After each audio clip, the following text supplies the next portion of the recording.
جنت اور دوزخ کے بارے میں ہمارا عقیدہ یہ ہے کہ یہ اس وقت موجود ہیں۔ جنت اور دوزخ پیدا کیے جا چکے ہیں، یہ ہمارا عقیدہ ہے، اور قرآن پاک سے یہ عقیدہ بڑا واضح طور پہ ثابت ہے۔ جیسے قرآن پاک کے اندر کئی جگہ یہ فرمایا گیا اعدت للمتقین، جنت تیار کی گئی ہے متقیوں کے لیے، اور جہنم کے بارے میں فرمایا گیا اعدت للکافرین، تیار کی جا چکی ہے کافروں کے لیے۔ تو لہٰذا یہ جو لفظ ہے یہ ماضی کا صیغہ، یہ پاسٹ سینٹینس ہے کہ یہ تیار کی جا چکی ہیں۔ یہ تو ایک دلیل۔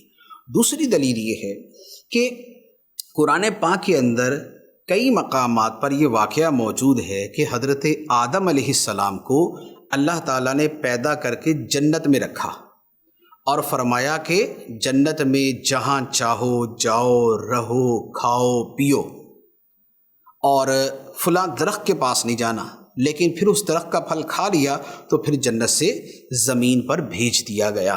تو یہ جو حضرت آدم علیہ السلام کا واقعہ ہے، تو یہ جنت تھی تو آپ اس میں رہتے تھے، یہ دوسری دلیل۔ تیسری دلیل یہ ہے کہ نبی پاک علیہ الصلاۃ والسلام شب معراج آپ جنت میں داخل ہوئے، آپ نے جنت کے مناظر دیکھے، آپ نے جنت میں مختلف صحابہ کے محل دیکھے، آپ جنت میں تھے اور حضرت بلال حبشی رضی اللہ تعالیٰ عنہ کے قدموں کی آہٹ سنی، تو یہ بھی احادیث کے اندر موجود ہے۔ تو جنت تھی تو سرکار علیہ الصلوۃ والسلام اس میں تشریف لے گئے، اور جہنم کا بھی آپ نے مشاہدہ فرمایا، تو لہذا جنت اور جہنم پیدا ہو چکے۔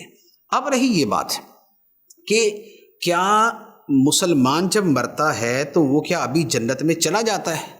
تو اس کے بارے میں یہ ہے کہ ابھی جب مسلمان کوئی فوت ہوتا ہے تو اس کی مختلف صورتیں بنتی ہیں۔ مسلمان کی روح یہ مختلف مقامات پہ ہوتی ہے، کسی کی آب زمزم کے کنویں پر ہوتی ہے، کسی کی اعلیٰ علیین میں ہوتی ہے، کسی کی کسی اور جگہ ہوتی ہے، تو لہٰذا سب کی روحیں جنت میں نہیں ہوتی۔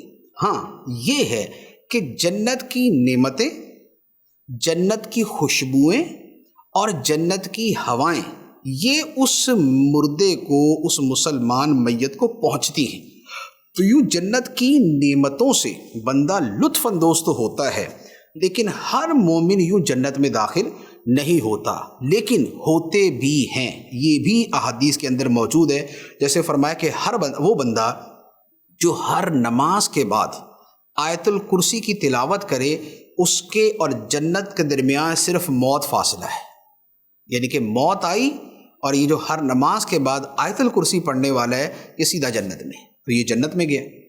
تو لہٰذا موت کے بعد روحوں کا جنت میں جانا بھی احادیث طیبہ سے ثابت ہے۔ فرق کیا ہے کہ بھئی وہ تو قیامت کے بعد جانا ہے، تو ابھی کیسے چلے گئے؟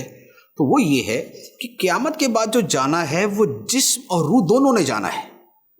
قیامت کے بعد، حساب کتاب کے بعد جو جنت میں جانا ہے وہ جسم اور روح دونوں نے جانا ہے، لیکن ابھی جو جنت میں جاتی ہے وہ صرف روح جاتی ہے، بدن نہیں جاتا۔ پھر جنت کی نعمتیں کتنی ملتی ہیں اس کی مقدار کے اعتبار سے فرق ہوتا ہے، تو فرق یہ ہے، لیکن مرنے کے بعد مومن کی روح کا جنت میں جانا احادیث سے ثابت ہے۔